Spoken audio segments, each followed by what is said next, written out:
Okay, so today we are just taking the factoring that we've been doing and we are taking it one step further by setting each factor equal to 0 and solving for x. This is called the zero product property. So we're taking our factors and we're literally making it equal to 0. So what that means is we're going to take this first factor and we're going to say x minus 3 equals 0. Then we're going to take this second factor and we're going to say x plus 7 equals 0. And we're going to use our inverse operations to get x by itself. For this one, I guess I can change colors for you. We're going to add 3 to both sides. And we end up with x equals 3. That's going to be our first answer. And then x plus 7, to get 7 to this side, we're going to subtract 7. And we get x equals negative 7. So that is our second answer. Okay, seems pretty simple, right? But then we're going to get to these where this isn't just a number right here. So we're going to take both of these and set them equal to 0. They're separate. So 2x plus 3 equals 0. And then we have x minus 5 equals 0. So this is going to be an actual two-step equation. The first thing we have to do is subtract 3 from both sides.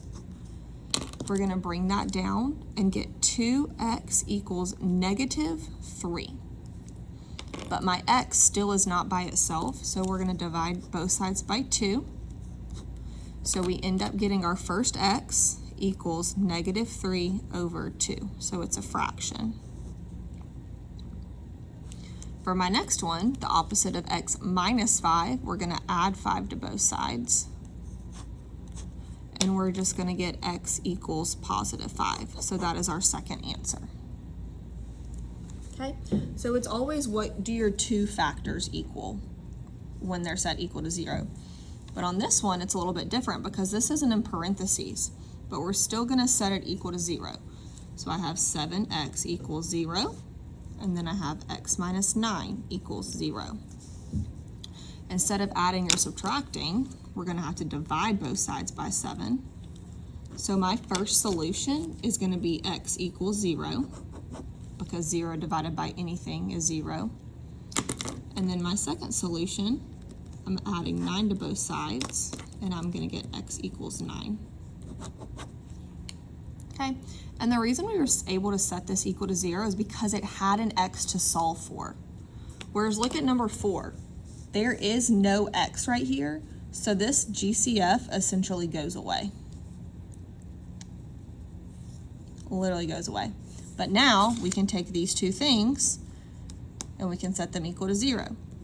X minus 2 equals 0. 5x plus 4 equals 0. Add 2 to both sides.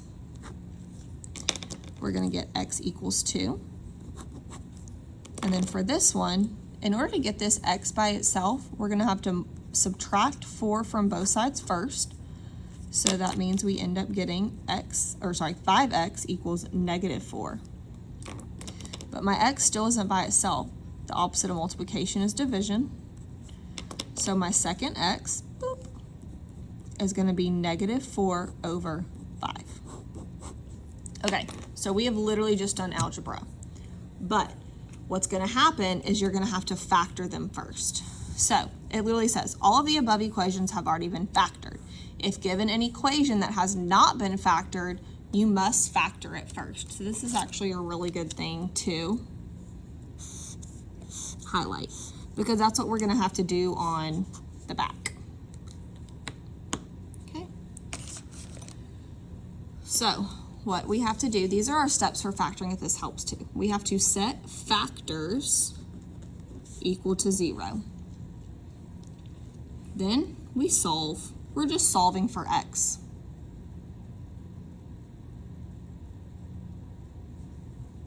Oh, just kidding. We have to, excuse me.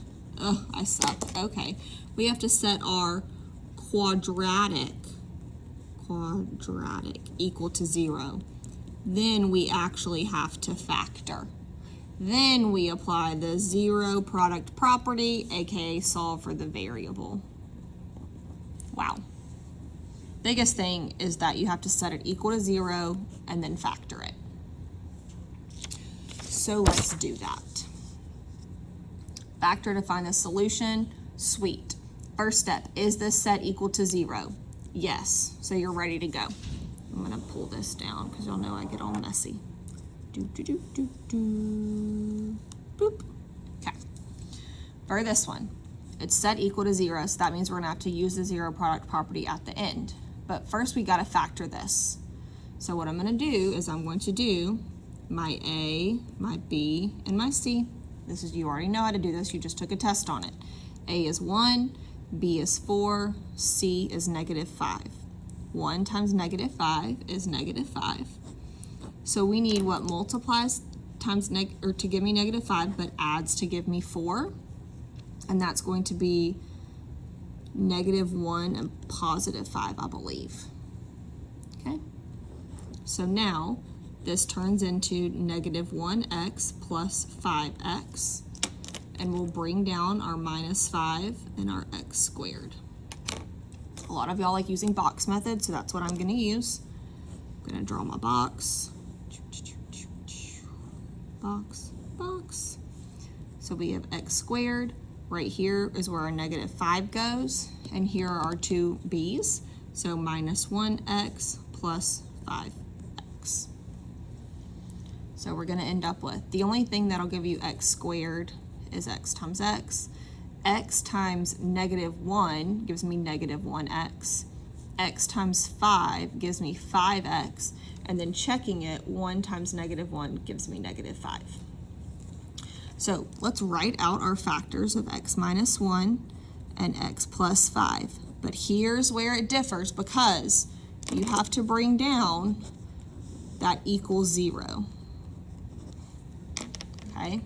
So, yes, we factored it, but we have to take it one step further and set both of these equal to 0. So we're going to end up with x equals a +1 and x equals a -5. Okay? And these are our two answers right here.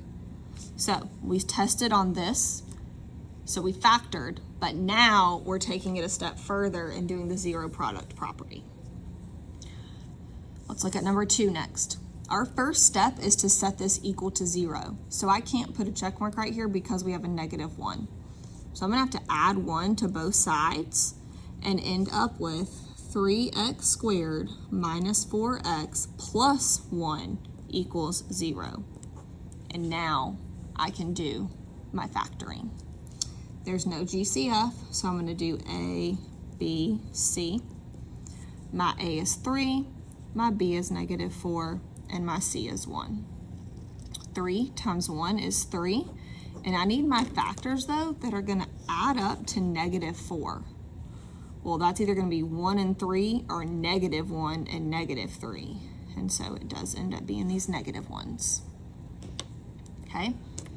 This box, or so, you can rewrite it as 3x squared minus 1x minus 3x, whoop, messed that up, minus plus 1 equals 0. Or you can do your box. Not the most beautiful box. So we have 3x squared. My +1 goes here. -1x, -3x. Okay, we know an x and an x are going to go here, but we need to know which one has a 3.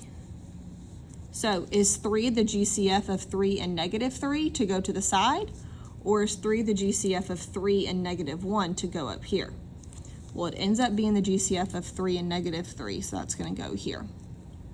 Now for the easy part, x times what gives me -1x? Well, -1. Go up here. 3x times what gives me -3x? That would be -1. Now let's check it. Is -1 times -1 a +1? And yes, it is. So we're going to write our factors, 3x minus 1, x minus 1, And we're going to take that equals 0 and we're going to bring it down for the zero product property. So we have 3x minus 1 equals 0 and x minus 1 equals 0. This is obvious because it's just x equals a positive 1 now. But for this one, you're going to have to add 1 to both sides and get 3x equals 1. And you're going to have to divide by 3. And you're going to get your second x is x equals 1/3. Did it in weird colors. Okay. This one is a little iffy right here, so we're not going to skip that one, but let's do number 3. It has to equal x, or sorry, it has to equal 0, so we've got to subtract 7x from both sides. We're going to get x squared minus 7x equals 0. Okay, this doesn't have a c, but it does have a GCF. So I'm going to take the x out of both of these. I'm going to be left with x parentheses x minus 7 equals 0. Well, this is super simple because now we can just set both parts equal to 0. First part, x equals 0. Well, that's easy. Second part, x minus 7 equals 0. Add 7 to both sides, and we're going to get x equals 7. So here are my 2 answers. So essentially, you're always going to have 2 answers. On this one, you always need to keep this positive. So I'm just going to put it in standard form for you. We're going to have to subtract 6x and subtract 80 from both sides. Okay. So we're going to end up with 2x squared minus 6x minus 80 equals 0. And we're going to have to take out our GCF of 2. So it's going to be 2 parentheses x squared minus 3x minus 40 equals 0. Okay. And then we would factor this with ABC. Okay. And you can go from there. Okay. What I do need to say though is you have practice on Delta Math. Due Wednesday.